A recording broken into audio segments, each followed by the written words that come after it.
This one's dedicated to all you folks out there who are struggling with learning math online.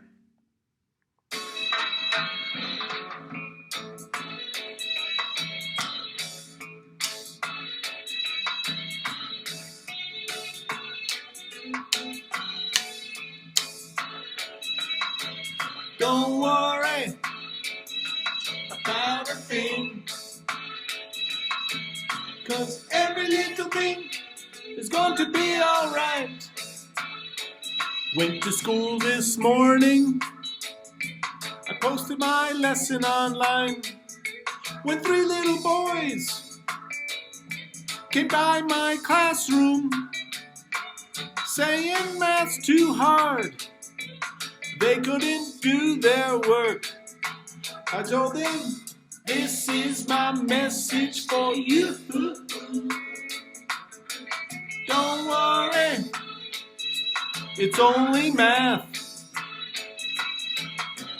Every little thing is going to be alright. Just try your best, man. Don't worry, it's only math. Every little thing is going to be alright. You can do it, man. I know you can. Alright, everybody, here we go. Let's talk about our homework the other day. Back on 10.2, it looks like we were finding the volume of some cylinders. Well, looks like number 9, everybody, I got a 16.8 inches cubed. Number 10, I got a 28.3 meters cubed. Number 11, 261.8 millimeters cubed. Those are your more basic ones. Hope you guys did okay with those. Some of the trickier ones I demonstrated for you here. Let's take a look. Number 18. Which glass is bigger, glass A or B? They had that little cone inside the cup. Well, to find the volume of a cone, sorry, I guess those were cones, not cylinders. Sorry. Number 18, I said the volume of the cone, pi times radius squared times that 1/3 times the height, I got 133.97. For glass B, I got a 94.2. That makes glass A bigger. How much bigger? 39.77 centimeters cubed bigger. Number 21, everybody. Showed my work. Look at that beautiful poetry. I started with the volume of a cone. I replaced the capital B, which stands for the area of the base, with pi times the radius squared.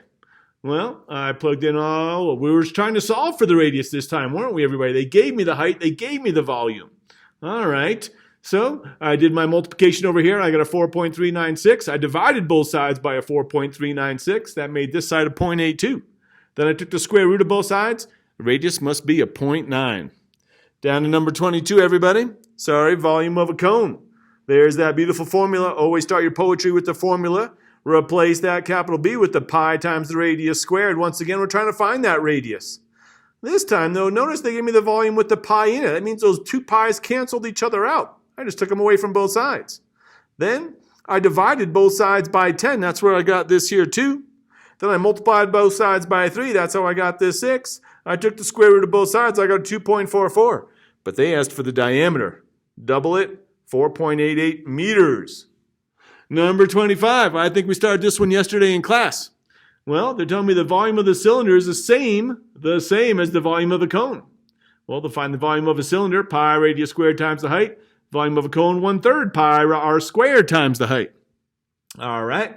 Well, the radius was an x and the height was a y.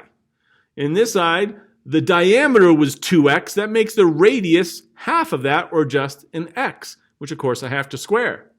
Well, both sides have a pi, so I eliminated those guys. Both sides have an x squared, so I eliminated both of those guys. I multiplied both sides by 3 to get rid of this guy. And that gives me the answer of 3y. Hope that makes sense, everybody. Number 27. What happens if you double both the diameter and the height? Good question. Let's prove it. Let's make it real. Let's put some numbers in there, everybody. So I have my regular, I called it. There's my formula. And I gave it a basic value. I said, let's make the radius 2. I want the height to be something different. Let's make it a 3. Oh, I do a little bit of work there, and I got an answer of 12.56. I then doubled that radius and that height. So that 2 became a 4, and that height became a 6. All right. 16 times 6 times the 3.14 divided by 3, I got 100.48. So what's the difference between these two numbers?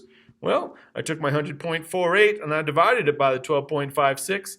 That made it 8 times bigger. This is 8 times bigger. Wow, so if you double the diameter, double the height, that doesn't double the volume, does it, everybody? No, I just proved it.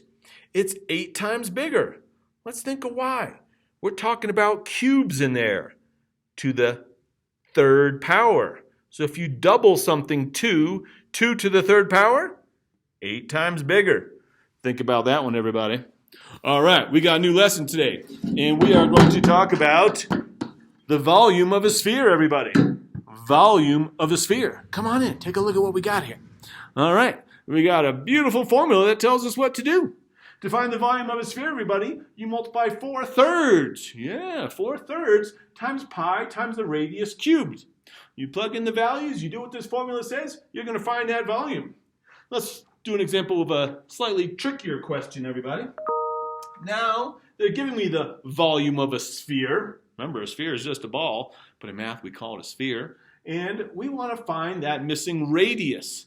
All right, so as usual, I'm going to start off by writing down that formula. It tells me what to do. And I'll replace each variable with its value. If the volume is 14, 4/3 stays a 4/3, pi is a 3.14, and I need to find that radius. All right, first thing I'm going to do is I'm going to divide both sides by that 3.14. 14 divided by 3.14 is equal to, that's a big one, 4.4, I'm going to round it to 4.46, equals 4/3 r cubed. I'm now going to multiply both sides by 3/4. That'll cancel out my 4/3, won't it, everybody? So when I multiply both sides by 3/4, doesn't that mean 4.46 times 3 divided by 4? Or you could just multiply by 0.75, and I got a 3.345. So now all I got to do is take the cube root, not the square root, the cube root of both sides. Uh-oh, this old calculator is not smart enough to do that. If you got a graphing calculator and know how to do it, go for it. If you don't, we're going to take our best guess, everybody, and we're going to find out between which two integers our answer is going to lie. Well, if I had to take the cube root of both sides, that would definitely give me the best answer, wouldn't it, everybody? But without the correct calculator, I'm not going to be able to find out what this r is. Well, let me see if I can do my best. So, I know 1 cubed is 1. I know 2 cubed is 8. My answer has to be between 1 and 2. That'll be an acceptable answer for tomorrow, everybody. Let's take another guess, though. If you got a regular calculator, why not try something else? How about 1.5 times 1.5 times 1.5? 3.37. Close enough. Let's say the radius is, let's change that, about equal to a 1.5, everybody. And we must be talking inches. That radius is about 1.5 inches. A couple of your answers tonight will be whole numbers, so you should be able to figure those out. Otherwise, just give me the 2 integers if you're not able to get close enough. I'm totally cool with that. All right, everybody, let's take one more look here. You guys got 10.3 tonight on page 443. Let's do problems 10, 11, 12, 16, 18, and 20. And guess what? We're going to finish this book next week. Woo!